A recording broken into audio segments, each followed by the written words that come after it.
En septembre 2025, un volcan longtemps oublié a changé de visage.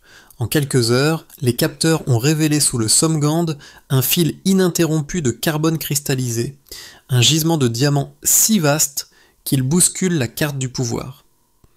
Que signifie, pour le Burkina Faso et pour Ibrahim Traoré, de tenir soudain entre leurs mains ce que certains appellent déjà le levier du siècle? Ce qui ressemblait à un miracle géologique devient le point de départ d'une épreuve politique. Dans cette vidéo, il ne sera pas seulement question de pierres précieuses. Il s'agit de comprendre comment une découverte minière peut faire basculer la souveraineté, la stabilité et même l'imaginaire d'un pays que l'on disait périphérique. En suivant pas à pas l'émergence du gisement du Somgand, on verra comment le Burkina Faso est passé, en quelques semaines, du statut de nation enclavée à celui d'acteur stratégique observé depuis Washington, Paris, Moscou ou Pékin.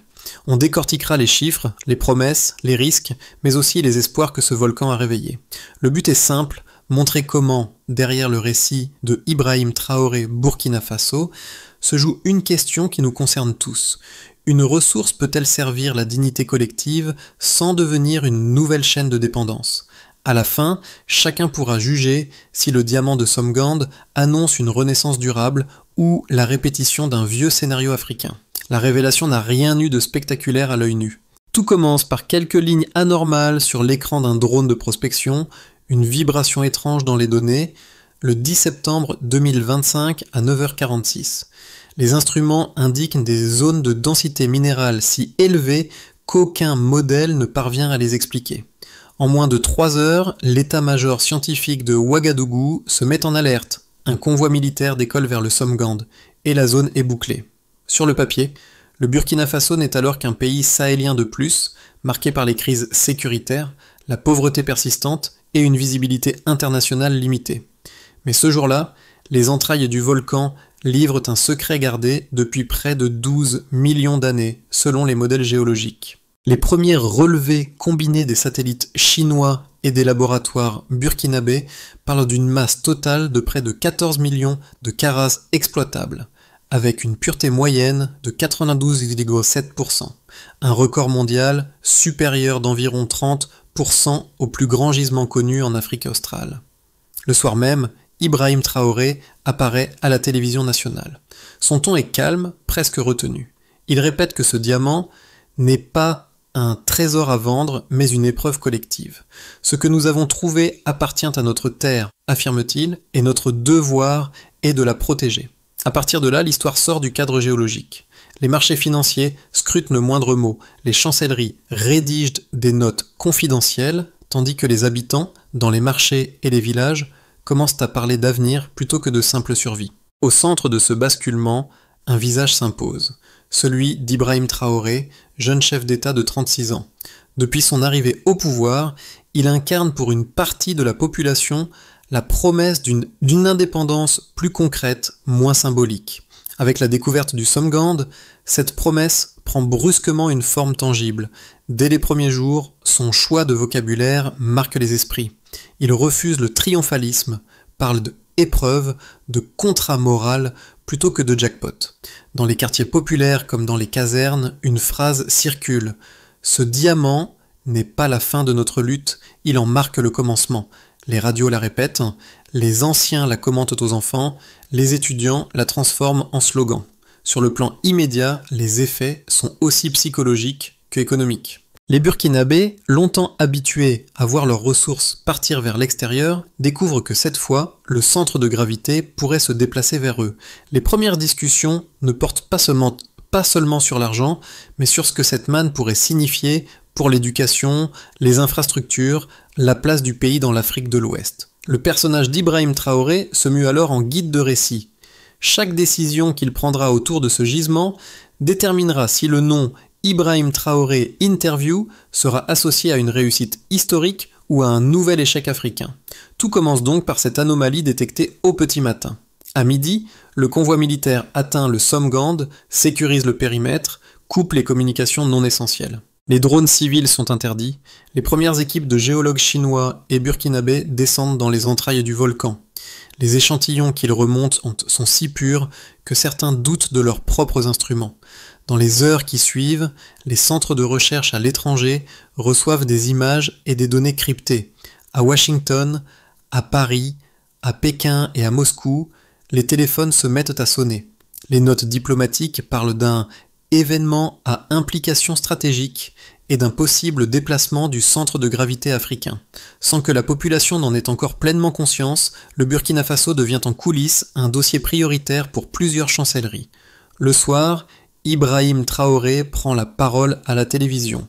Il insiste sur 3 idées: souveraineté, transparence, partage équitable des bénéfices. Il annonce la mise en place rapide d'un comité national de supervision minière chargé de garantir que chaque gramme extrait serve le développement du pays. Les mots sont pesés, mais l'effet est immédiat. Dans les rues de Ouagadougou, des chants patriotiques s'élèvent, les drapeaux sortent sur les balcons, les conversations changent de ton. Les jours suivants, l'armée renforce la sécurité autour du volcan, tandis que les médias étrangers tentent d'obtenir des images. Les marchés internationaux du diamant, de Dubaï à Anvers en passant par Londres, enregistrent une volatilité inédite. Le prix du diamant grimpe d'environ 22% en 3 semaines avant de se stabiliser à un niveau jamais vu depuis une décennie. En parallèle, des entreprises minières préparent discrètement leurs offres de partenariat. Pour la population, cependant, le tempo est différent. Dans les villages, on organise des cérémonies de gratitude, on relit les contes des anciens en y voyant un signe. La terre aurait attendu que le peuple soit prêt pour dévoiler son secret. Dans les universités, certains cours se déplacent vers la géologie et les sciences appliquées. L'euphorie laisse place à une attention intense. Chacun comprend que la découverte supervisée par Ibrahim Traoré ouvre une fenêtre rare, mais aussi dangereuse, dans l'histoire du Burkina Faso. Les chiffres arrivent ensuite, froids mais implacables. Les relevés conjoints des satellites et des laboratoires burkinabés évaluent la masse totale de diamants enfouis sous le Somgand à près de 14 millions de carats exploitables. Ce volume dépasse d'environ 30% celui du plus grand gisement connu en Afrique australe, ce qui place immédiatement le pays dans une autre catégorie. Pour les analystes, cela signifie qu'un acteur jusqu'ici marginal peut à lui seul infléchir l'offre mondiale. La pureté moyenne de 92,7% renforce encore ce potentiel. Dans l'industrie, un tel niveau de qualité se traduit par des coûts de transformation plus faibles et une valeur ajoutée plus élevée à chaque étape. Autrement dit, chaque carat du Somgand pèse plus lourd que la moyenne sur les marchés. Ces données alimentent les tableaux lumineux dans les bureaux de la présidence où l'on projette divers scénarios de revenus. La Banque africaine de développement publie rapidement des projections. En intégrant les revenus directs, les taxes et la transformation locale, le PIB national pourrait croître d'environ 6% par an sur la prochaine décennie. Ce chiffre n'est pas une promesse, mais une possibilité conditionnelle.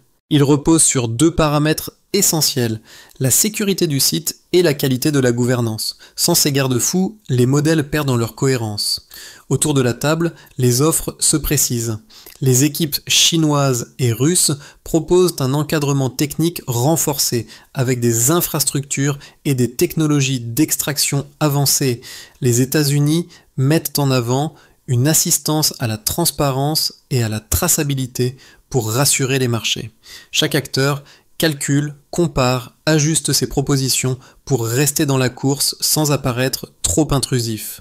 Dans ce contexte saturé de chiffres et de courbes, Ibrahim Traoré insiste régulièrement sur un point. Les nombres ne suffisent pas. La valeur d'une ressource dépend de l'usage qu'on en fait, répète-t-il.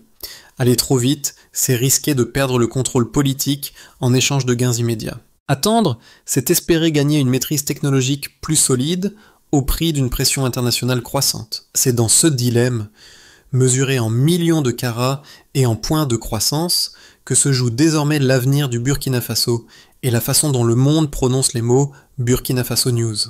Très vite, le débat se structure autour de 2 visions opposées, toutes 2 nourries par l'histoire et par les chiffres. D'un côté, les économistes libéraux défendent une ouverture rapide. Selon eux, Aucun pays ne peut exploiter seul un gisement d'une telle ampleur sans capitaux étrangers ni technologies avancées. Les partenariats avec la Chine, la Russie ou les États-Unis ne seraient pas une menace mais une nécessité pragmatique.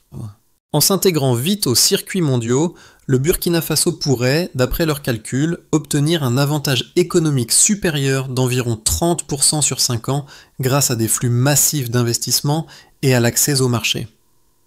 En face, les partisans de la souveraineté rappellent le passé. Ils égrènent les exemples de ressources africaines exploitées sans contrôle local, qui ont nourri la corruption et les fractures plutôt que le développement. Pour eux, la véritable richesse ne réside pas dans la pierre brute, mais dans la compétence nationale, former des ingénieurs, bâtir une industrie de transformation, préserver les terres. Un peuple qui ne maîtrise pas la valeur de sa ressource, répètent-ils, perd sa liberté même en pleine prospérité. Entre ces deux camps, Ibrahim Traoré cherche une troisième voie. Il ne rejette ni l'investissement étranger, ni l'idée d'une coopération technique. Mais il pose une équation. La souveraineté comme condition, la coopération comme levier. Ouvrir les portes sans céder les clés. Cette posture, jugée lucide par certains observateurs, inquiète ceux qui craignent un protectionnisme excessif. C'est pourtant dans cette tension assumée que se dessine la doctrine Traoré. Le vrai tournant ne vient pas seulement des diamants. Au fil des analyses, les géologues détectent, sous le gisement principal, d'autres couches denses et encore mal identifiées. Des indices laissent penser à la présence de minéraux rares essentiels aux technologies du futur, composants pour batteries avancées, microélectronique, infrastructures énergétiques. Ce que l'on croyait être une mine précieuse pourrait se transformer en base stratégique à part entière. Pour Ibrahim Traoré, cette révélation change l'échelle du problème. Il ne s'agit plus seulement de négocier la vente de pierres ou la création d'une industrie locale, mais de définir la place du Burkina Faso dans les chaînes de valeur technologiques de demain. Les puissances extérieures comprennent, elles aussi, que le Somgand pourrait peser sur des secteurs entiers de l'économie mondiale. À ce midpoint du récit, le pays ne tient plus seulement un trésor, il tient une position qu'aucune capitale ne peut se permettre d'ignorer. Sur le terrain, les conséquences se déclinent en plusieurs cercles concentriques. Pour les citoyens burkinabés, d'abord, l'impact est profondément intime. L'espoir, longtemps étouffé par la pauvreté et les coups d'État, prend une forme presque physique. Les écoles remettent en avant les sciences appliquées, les universités ouvrent des filières d'ingénierie minière et des jeunes qui rêvaient d'exil racontent désormais qu'ils veulent rester. Dans les campagnes, les cérémonies ancestrales se mêlent aux discours modernes, comme si le volcan devenait un signe spirituel de dignité retrouvée. Pour les pays voisins du Sahel, Niger, Mali, Tchad, la découverte agit comme un signal d'émancipation. Inspirés par l'exemple burkinabé, ils lancent leurs propres audits minières et évoquent une gestion plus collective des ressources. L'unité, fragile mais réelle, commence à prendre racine dans la terre rouge du Sahel. L'idée d'un consortium panafricain de ressources stratégiques, porté par Ibrahim Traoré, devient une hypothèse sérieuse plutôt qu'un slogan. Dans le monde des affaires, la réaction est immédiate. Les marchés de Dubaï, d'Anvers et de Londres connaissent des mouvements brusques, les courbes du prix du diamant se redessinent. Les sociétés minières cherchent à s'implanter, mais la loi nationale limite désormais la participation étrangère à 35%, choix salué par certains pays du Sud comme un geste de courage économique. Les investisseurs occidentaux, eux, dénoncent un risque de protectionnisme, tout en sachant qu'ils ne peuvent ignorer un tel gisement. Enfin, sur le plan géopolitique global, le Burkina Faso cesse d'être un simple point sur la carte. À Washington, on parle de rééquilibrage du Sud global. À Paris, les éditorialistes évoquent une rupture silencieuse avec un ancien ordre. À Pékin et Moscou, on célèbre officiellement la réussite d'un partenaire africain devenu central, tout en préparant discrètement la suite. Au milieu de ce vacarme diplomatique, la voix d'Ibrahim Traoré reste mesurée. Il remercie, mais ne s'aligne pas. Chaque mot, chaque silence semble peser au gramme près. Pour beaucoup d'Africains, le nom Ibrahim Traoré Burkina Faso commence alors à symboliser autre chose qu'un simple chef d'État, la possibilité qu'un pays du Sahel tienne enfin son avenir entre ses mains. Les 12 prochains mois sont présentés par les analystes comme un couloir décisif. 3 trajectoires principales se dessinent, chacune plausible, chacune chargée de promesses et de périls. Dans le scénario de base, celui de la stabilisation prudente, le Burkina Faso poursuit une exploitation contrôlée du gisement. Les alliances régionales se consolident, les investissements sont filtrés, la transformation locale progresse lentement mais sûrement. Les revenus alimentent les infrastructures et la recherche. Les tensions géopolitiques restent présentes mais maîtrisées. L'État conserve la main, les investisseurs s'adaptent, la population garde une confiance vigilante.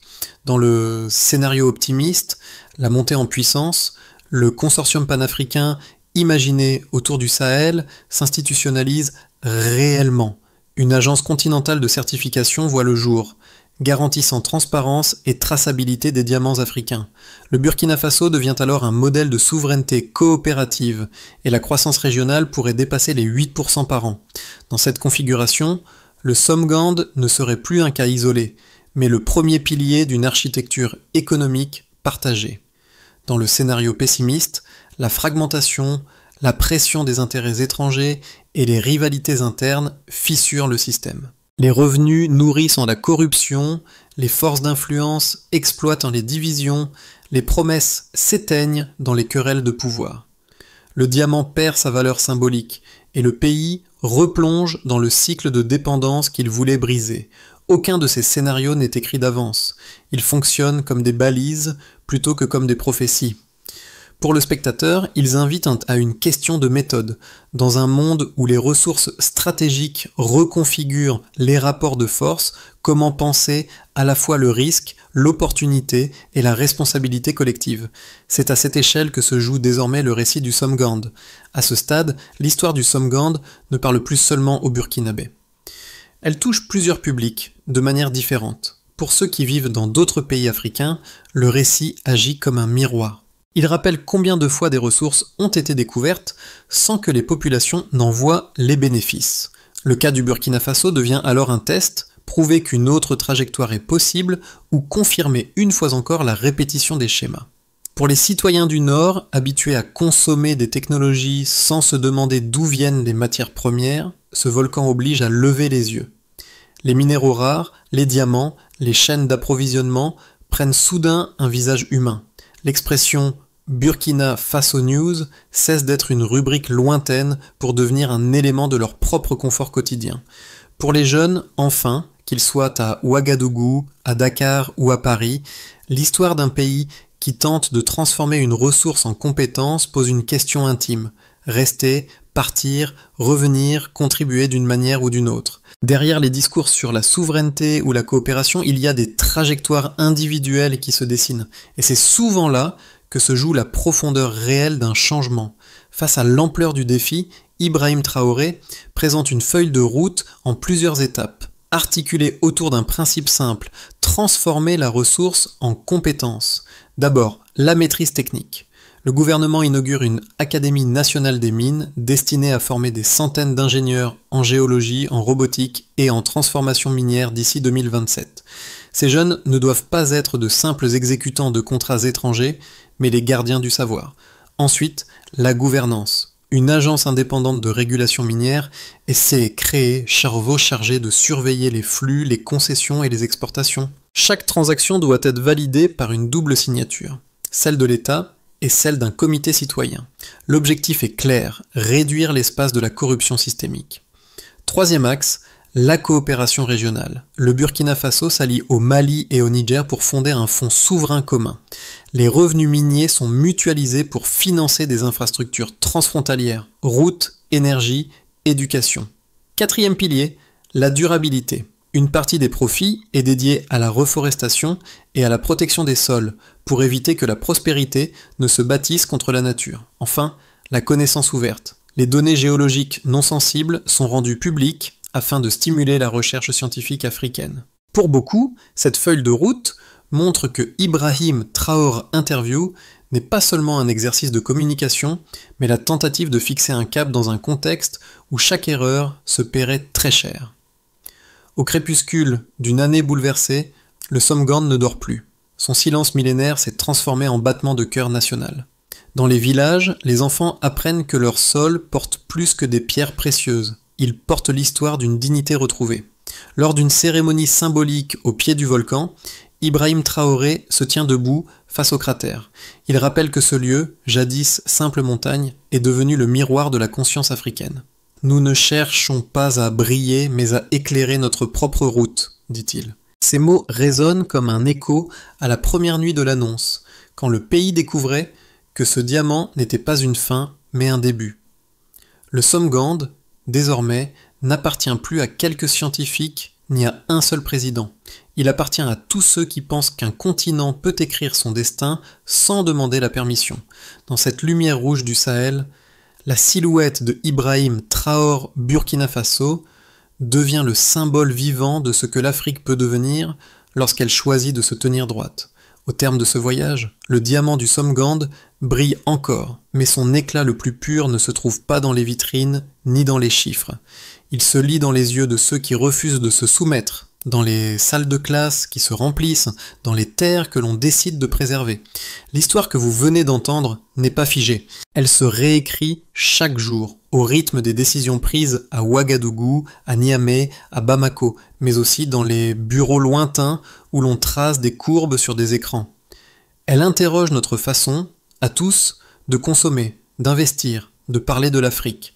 Si votre propre terre révélait soudain sa lumière cachée, chercheriez-vous seulement à l'extraire ou à en faire un langage commun?